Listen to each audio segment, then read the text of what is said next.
श्री अविचलदास जी महाराज की जय।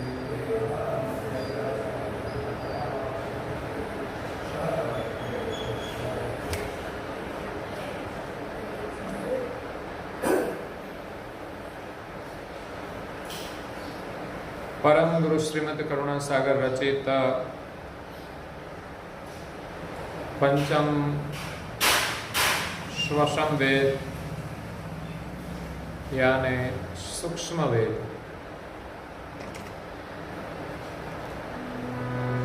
मंगलाचरण चौपाई नंबर है 6। सर्वोत्तरकथया कथको गति न प्रसितवित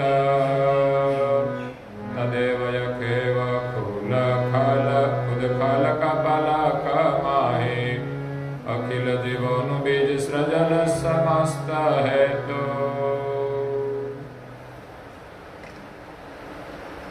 प्रेम भक्तजनों, ज्ञान संप्रदाय के आद्य स्थापक अनंत ब्रह्मांडाधीश केवल कर्ता के परम विशेष अंश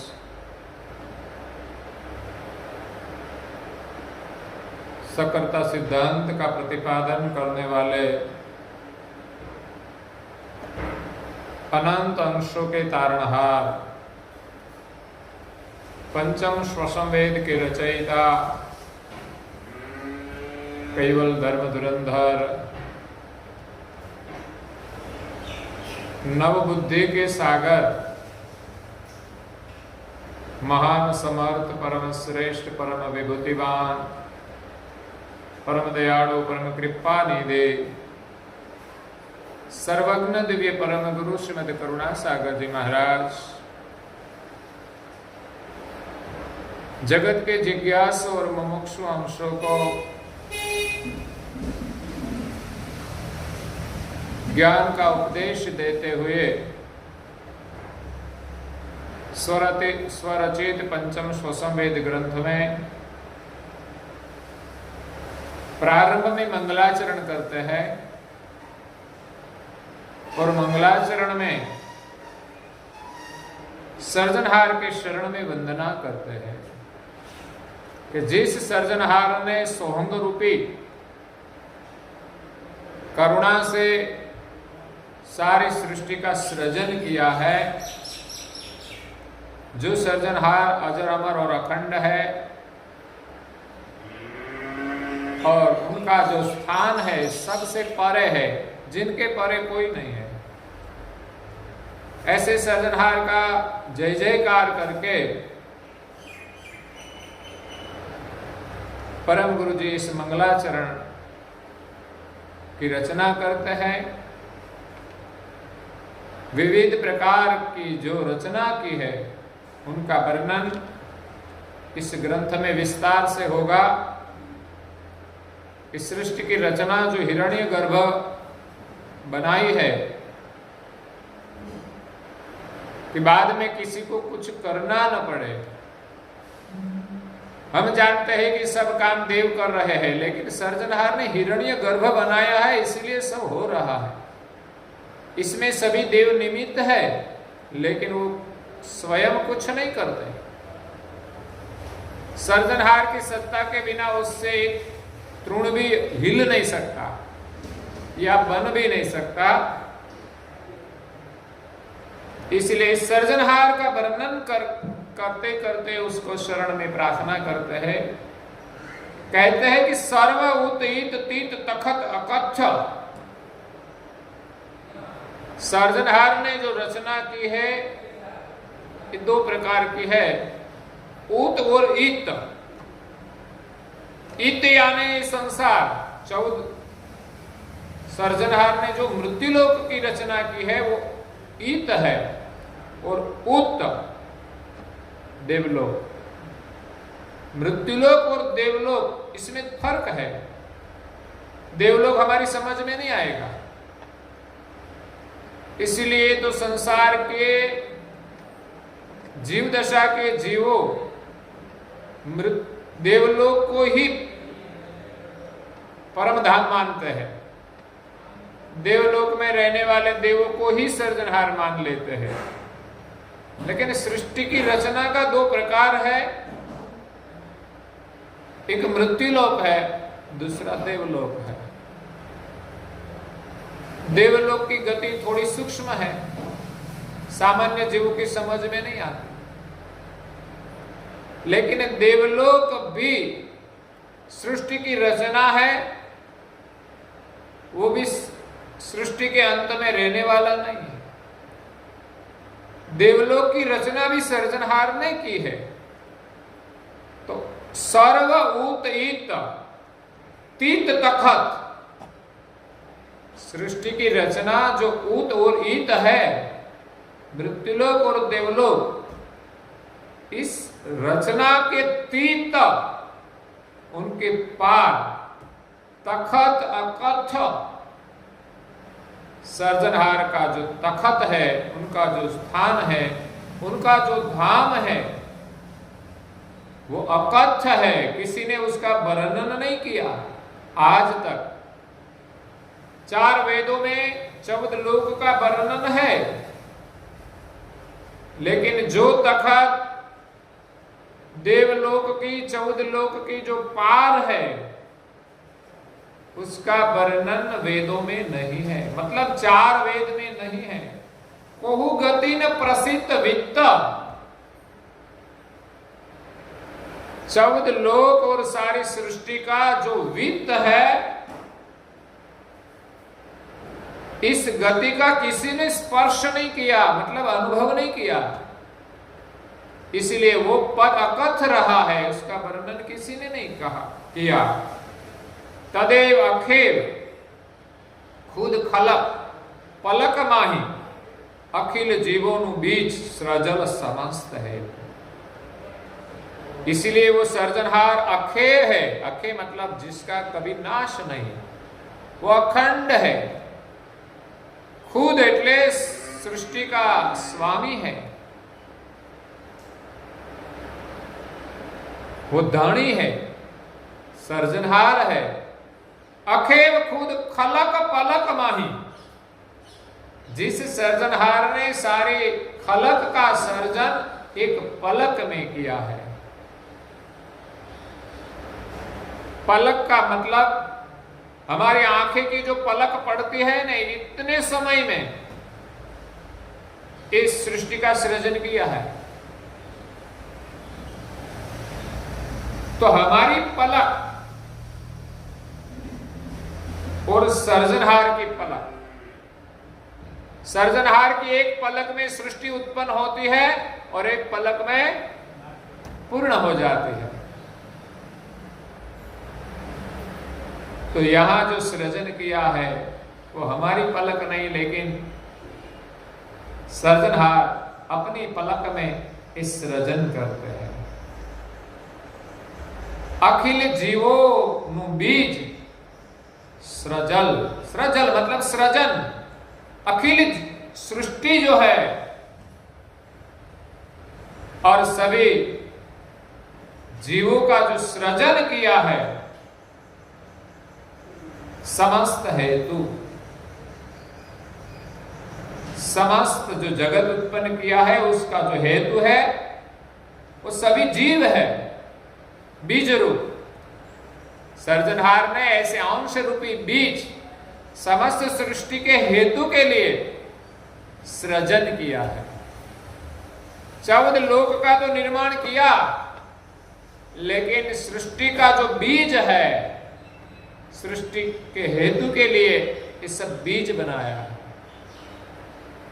तो इसी प्रकार सृजनहार ने जो सृष्टि की रचना की है, यही सृजनहार के शरण में दिव्य परम गुरु जी मंगलाचरण करते हैं।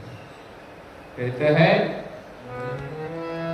अनंत सिद्धांत अंत मोर्गनि कैवल कंथ याहि तेना कौतंतयदि परस्त्ये।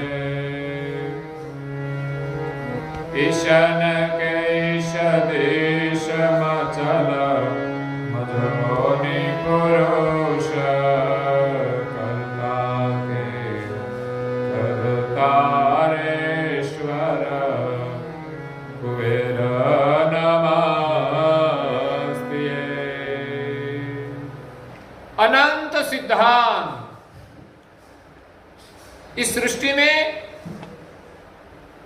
भगवान की मान्यता के अनंत सिद्धांत है। अपनी अपनी समझ के अनुसार लोग अपने इष्ट को सर्जनहार मानते हैं। इसीलिए इस संसार में अनेक संप्रदाय है, तो अपना अपना मत, अपना सिद्धांत भिन्न भिन्न है अपनी समझ के अनुसार।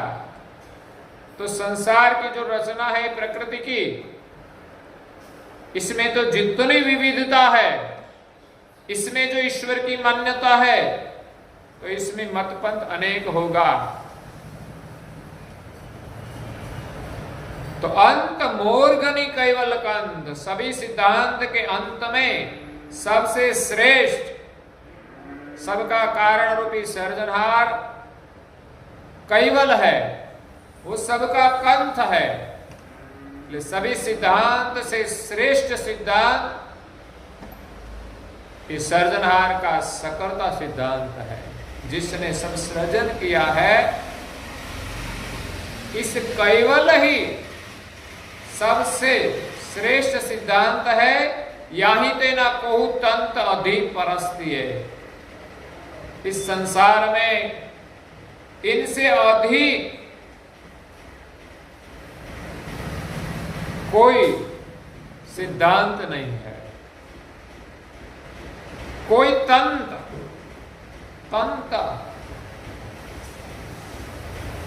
इनके आगे और कोई सिद्धांत नहीं है। श्रेष्ठ अंतिम सिद्धांत वो कैवल कंथ है, ईशन के ईश धीश। संसार में कई ईश्वर है, उनको ही ईश मानते हैं, क्योंकि संसार में वो कुछ काम तो करते हैं, इसलिए हमारे लिए ईश भी बन सकता है। वो ईश है, इसीलिए तो ईश्वर है। तो जिन जिन कार्य के ईश है, ईश्वर है। ईशन के ईश, ईश्वरों का जिसने सर्जन किया है, वो सभी का ईश सर्जनहार जो धीश है। ईश्वरों का जो स्वामी है वो धीश है। मचल मजोनी पुरुष, जो मचल है, अचल है, मजोनी पुरुष है, सदैव आनंद में रहने वाले मजोनी। अजोनी भी है, जिसका कभी जन्म नहीं है, वो अखंड है। कर्ता के कर्तारेश्वर,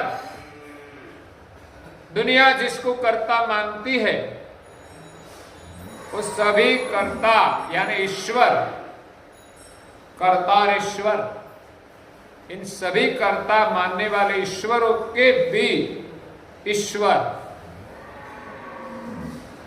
कुबेर नमस्ते। कर्ता, कर्ता का तीन भेद है। एक तो शरीर को चलाने वाले जो अंश है, वो भी करता है, कुछ तो करता है कि नहीं? वो चाहे वो करता है। अंश जो चाहे वो कर्म करते हैं, इसलिए वो कर्म का करता है,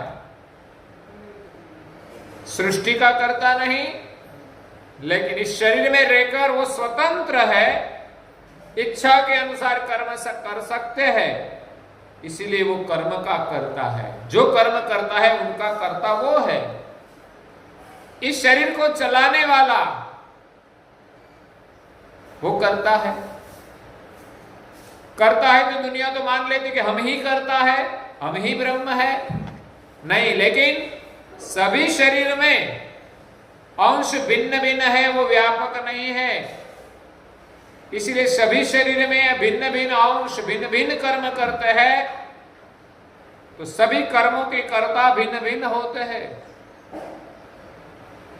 इसलिए हम कर्ता सर्जनहार नहीं है, व्यापक ब्रह्म नहीं है, तो ये अंश को कर्ता माना गया है। दूसरा कर्ता है, सर्जनहार ने इस सृष्टि में देवों को कुछ अधिकार दिया है, इसलिए उनका भी कोई साम्राज्य होता है। जहां जिस तक उनका साम्राज्य है, उनके साम्राज्य में जो वर्तमान करते हैं वो उनको सर्जनहार मानेंगे। वो कहते हैं कि कर्ता तो ब्रह्मा है, कर्ता तो विष्णु है, कर्ता तो महादेव है, क्योंकि उनकी सत्ता 14 लोक में है, लेकिन कुछ कार्य तक सीमित है और उनकी सत्ता सिर्फ कार्य करने में है। लेकिन उनकी सत्ता है, इसीलिए संसार के जीव उनको कर्ता मानते हैं, ईश्वर मानते हैं। हम देखते हैं ईश्वरों का जब वर्णन आता है तो अलग अलग कार्य में उसका ऐश्वर्य होता है। वो सर्वे सर्वा नहीं है, कुछ कार्य के वो ईश्वर है। तो सभी ईश्वरों का अलग अलग कार्य है, तो उनको संसार के जीव कर्ता मानते हैं।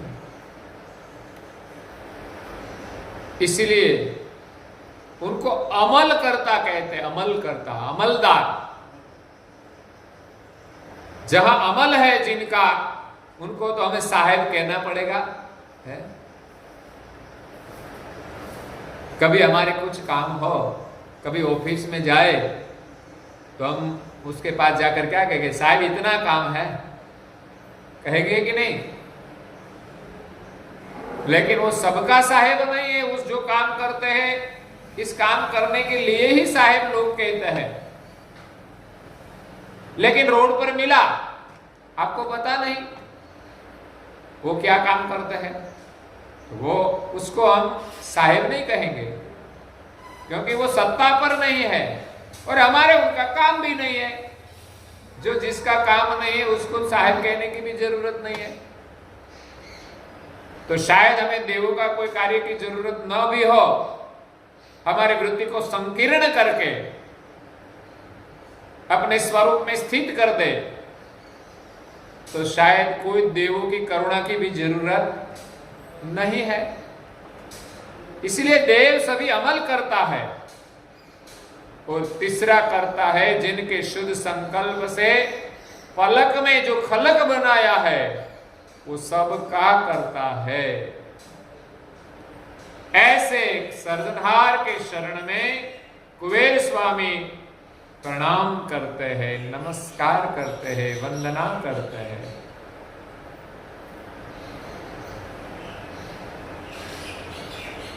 तुलसीदास जी महाराज भी एक भजन में प्रणाम करते हैं। पहला पहला प्रणाम करिए, केवल ने कर जोड़ी ने।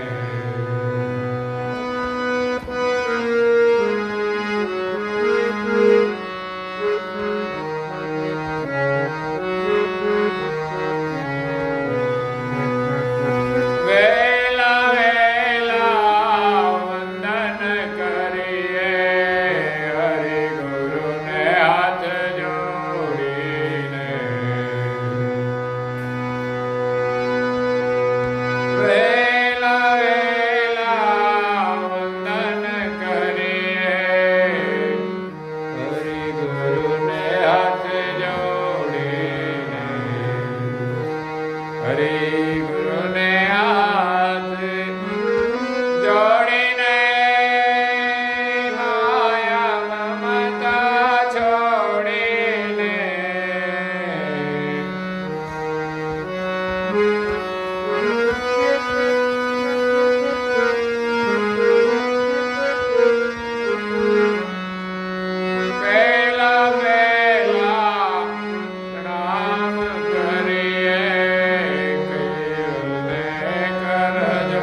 पहला प्रणाम सर्जनहार के शरण में, जो आद्य सकृत स्वराज करुणेश और कैवल्य है। सर्जनहार की पहचान पंच विशेषण दिया है। सृष्टि के आद्य में जो था अब है और सृष्टि के अंत में भी रहेगा। नहीं तो जिनका आद्य है उनका अंत है, लेकिन आद्य का अर्थ उसका जन्म नहीं है। सृष्टि के आद्य में जो था, जो नहीं थे उसने सृष्टि नहीं बनाई। सृष्टि के पहले जो था वो आद्य है। सृष्टि के आद्य में शून्य भी था, लेकिन शून्य जड़ है, उनसे सृष्टि का सृजन नहीं हो सकता।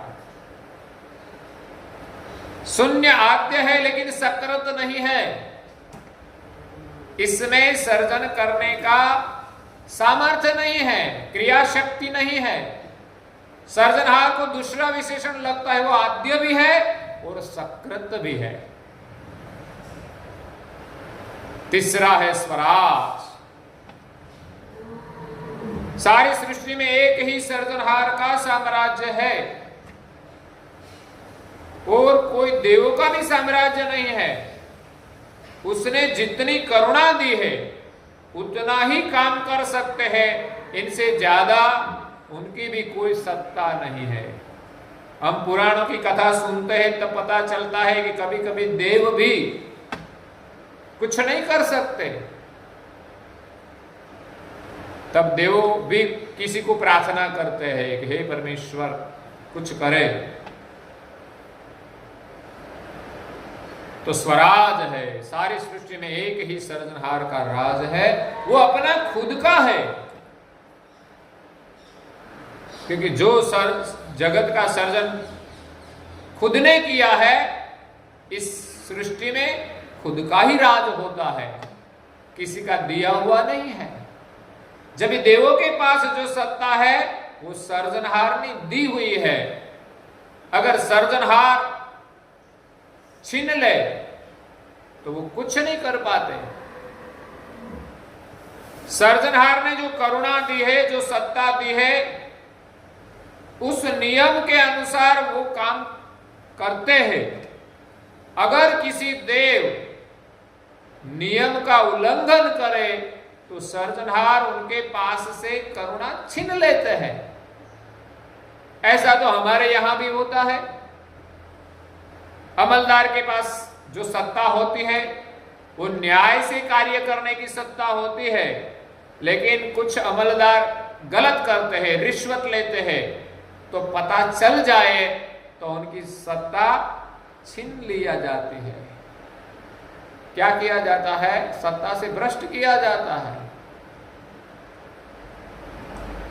इसी प्रकार देवों के पास जो सत्ता है वो अपनी नहीं है, उनके पर भी किसी की सत्ता है, उनके पर भी कोई देखने वाला है। लेकिन सर्जनहार के पास जो सत्ता है वो अपनी है, उनके पर कोई सर्जनहार नहीं है। तो स्वराज है करुणेश, सभी देवों को करुणा दी है, वो करुणा के ईश है। इसलिए सारी सृष्टि पर करुणा करने वाला सर्जनहार करुणा के स्वामी है। और अंतिम विशेषण है कैवल। कैवल का अर्थ है जिसमें कोई वल नहीं है। वल मतलब प्रकृति नहीं है। सृष्टि का विस्तार तो प्रकृति से हुआ है, लेकिन सर्जनहार में प्रकृति का दोष नहीं है, प्रकृति से वो पर है, इसमें कोई वल नहीं है। प्रकृति का जो संग है, इसमें प्रकृति का गुण होता है। प्रकृति का 3 गुण है, रजोगुण है, तमोगुण है, सत्वगुण है। सर्जनहार 3 गुणों से पर है, इसमें प्रकृति नहीं है।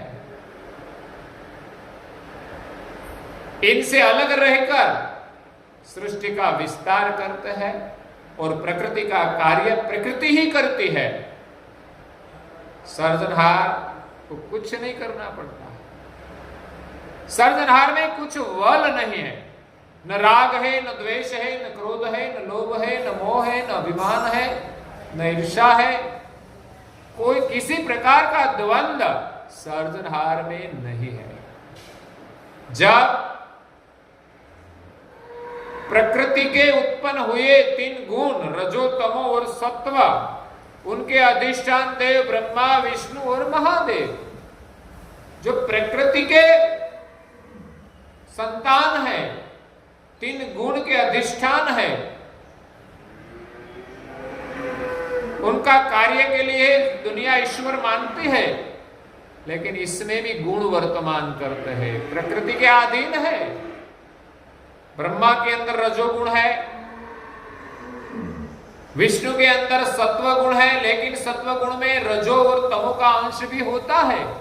कभी कभी विष्णु में भी रजोगुण आते हैं, कभी कभी विष्णु में भी तमोगुण आते हैं। इसी प्रकार तमोगुण प्रधान महादेव है, वो तमोगुण का कार्य तो करते ही है, लेकिन इसमें भी सत्वगुण वर्तमान करते हैं, रजोगुण भी वर्तमान करते हैं। इसीलिए वो गुण के अधीन है, उनके स्वामी नहीं है। तो सर्जनहार 3 गुण से पर है, इसीलिए वो गुण के अधीन नहीं है, वर्ल से रहित है। यही सर्जनहार का स्थापन परम गुरु श्रीमद करुणा सागर महाराज श्री ने इस विश्व में इस स्वसंवेद ग्रंथ से किया है। सर्जनहार तो है ही, लेकिन उनकी पहचान इस ग्रंथ के ज्ञान के माध्यम से की है। और पंचम स्वसंवेद जो ग्रंथ है, सिर्फ ज्ञान शब्द का नहीं है, पंचम वेद की गति जो है, उनके अनुभव से ही हमें सर्जनहार की प्राप्ति होती है। तो इस शरीर में पंचम वेद कहां है, उसका वर्णन इस ग्रंथ में है। और इस पंचम वेद का हम अनुभव करें, उन गति के साथ एकता करें,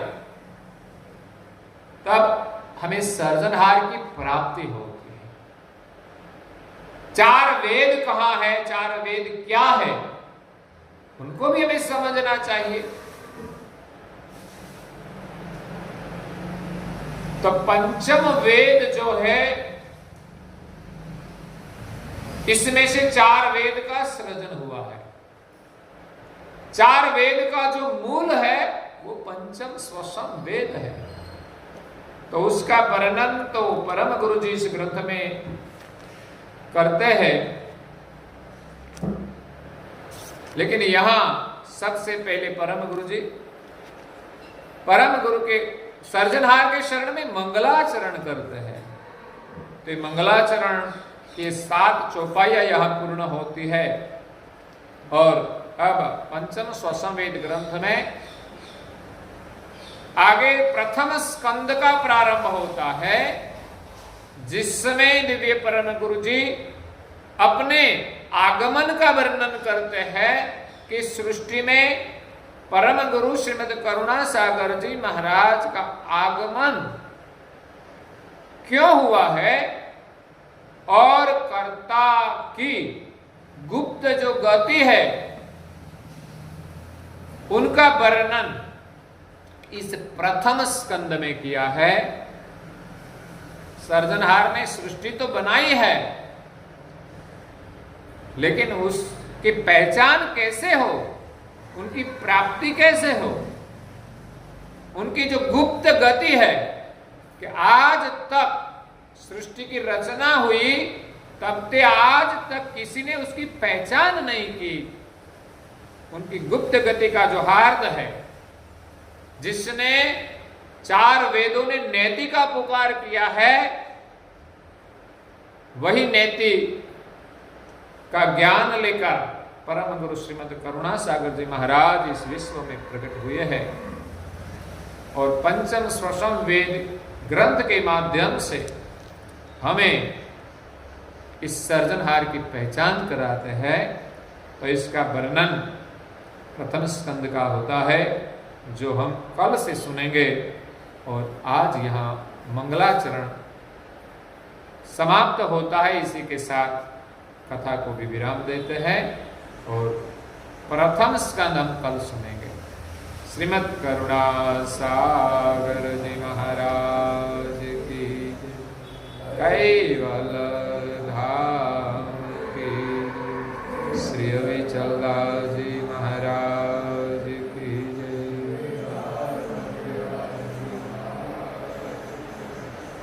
सब केवल साहेब